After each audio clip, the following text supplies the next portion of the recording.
Pas. Par exemple, un exemple très simple, tout à fait présent dans la société, la logique de la vocation. On dit, ah oui, cette fille, elle n'aime pas les mathématiques, ou bien, ah non, c'est une fille, elle va pas aller à Polytechnique. Donc, la logique de la vocation, qui est un des grands principes de l'élimination différentielle des garçons, des filles et des enfants de différentes origines, est un phénomène très mystérieux.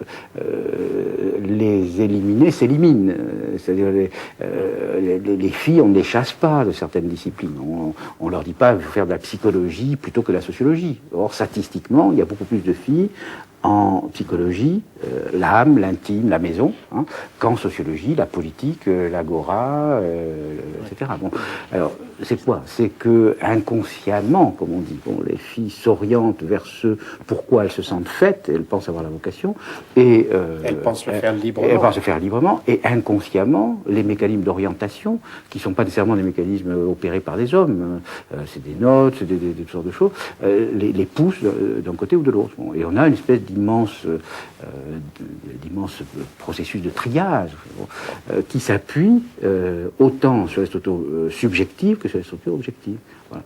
Et alors, ce principe, c'est ce que j'appelle l'habitus, voilà, c'est-à-dire, bon, c'est toujours difficile de donner en quelques mots une définition rigoureuse d'un concept complexe.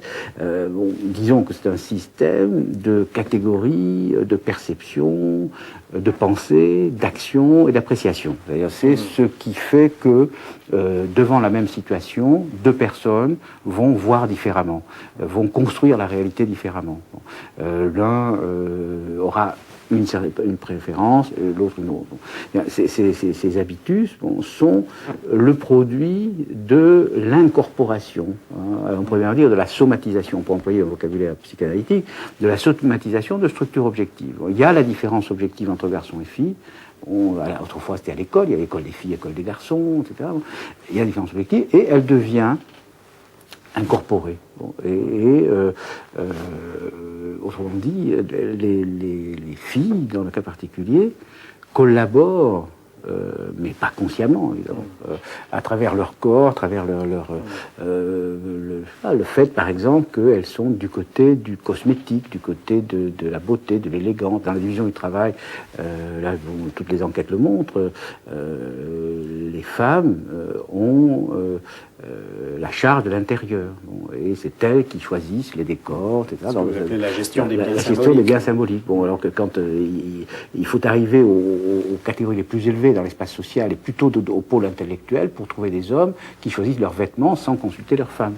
C'est vrai, un fait très bien. Les femmes ont une spécialisation du côté du goût, de l'esthétique. Bon, alors, et à travers, ça serait une longue démonstration, à travers cette sorte de spécialisation socialement constituée, bon, elles se produisent elles-mêmes comme biens symboliques, bon, qui circulent sur le marché matrimonial. Enfin là, il y aurait à évoquer. Elles deviennent les enjeux. Elles deviennent les enjeux d'un jeu de domination. D'un jeu de domination entre hommes. Entre hommes.